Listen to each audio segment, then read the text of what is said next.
Bonjour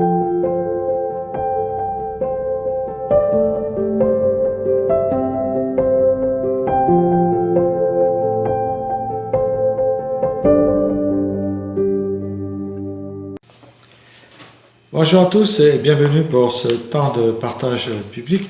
Ce matin, j'ai choisi le texte qui se trouve dans Romains, chapitre 10, verset 17, où il est dit « La foi vient de ce qu'on entend et ce qu'on entend vient de la parole de Dieu ».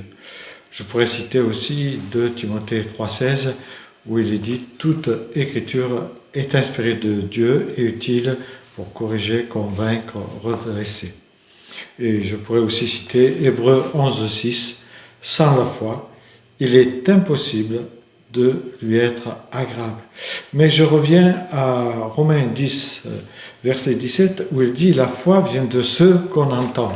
Alors bien sûr, le verbe « entendre », il y a plusieurs définitions, on pourrait dire, puisque certains disent qu'il y a 9 définitions avec différentes expressions. Mais quand même, quand on parle d'entendre, ça signifie prêter attention à ce que dit Dieu, à ce que dit sa parole. C'est aussi lui accorder l'importance que Dieu attend que nous lui accordons. C'est quelque part aussi recevoir le témoignage de la part de notre Seigneur. C'est aussi percevoir, parce que nous entendons, en fait, en lisant, nous entendons ce qu'il a à nous dire de sérieux, et nous distinguons sa voix, nous discernions le chemin qu'il veut que nous prenions. En fait, entendre, normalement, c'est admettre, reconnaître que c'est vrai ce qu'il nous dit, que même si ce n'est pas facile à mettre pratique, nous abdiquons en disant « Oui, Seigneur, tu as raison ». Entendre, c'est aussi comprendre, c'est se mettre sa vie en accord avec ce qu'on vient de lire. Donc, c'est intéressant de voir que si la foi vient de ce qu'on entend, on ne peut pas vivre notre foi comme nous-mêmes nous l'entendons. Mais on doit être au diapason de ce que l'Éternel nous demande dans sa parole. Je dirais que certaines fois, on peut entendre, mal comprendre, ça peut arriver, mais on peut entendre aussi et ne pas tenir compte de ce que nous dit dans sa parole. Puisqu'entendre, c'est saisir l'information, c'est aussi la comprendre, l'écouter. Elle ne doit pas couler comme sur un imperméable, cette parole, une fois qu'on l'a entendue.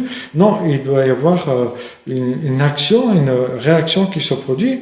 Et on ne peut pas vivre sa foi, je le répète une seconde fois, comme nous l'entendons. Non. Cette foi, cette petite graine que Dieu a déposée dans notre esprit, dans notre cœur, elle a besoin de bonne nourriture, pas seulement de nourriture, mais de nourriture appropriée.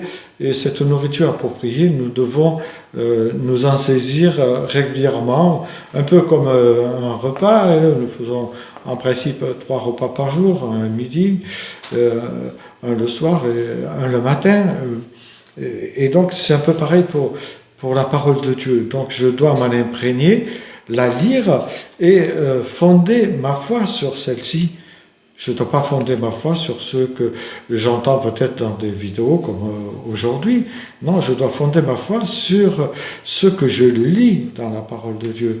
Et comme ça, je serai sûr que ma foi sera solide et elle ne sera pas parasitée par certains mouvements modernes ou par certains mouvements libéraux, on pourrait dire.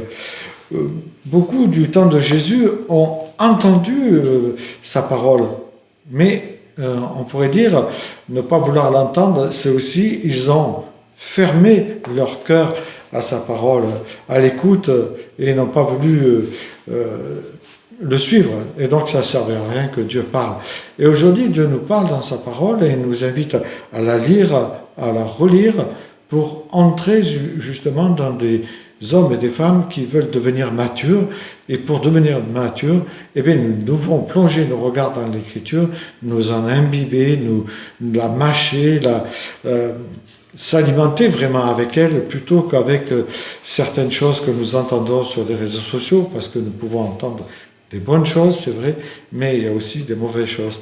Quand je lis la parole de Dieu, alors ma foi ne peut que croître, ne peut que grandir et ne peut qu'avoir et me donner une meilleure relation avec celui qui est notre Créateur. Bonne journée à chacune et chacun.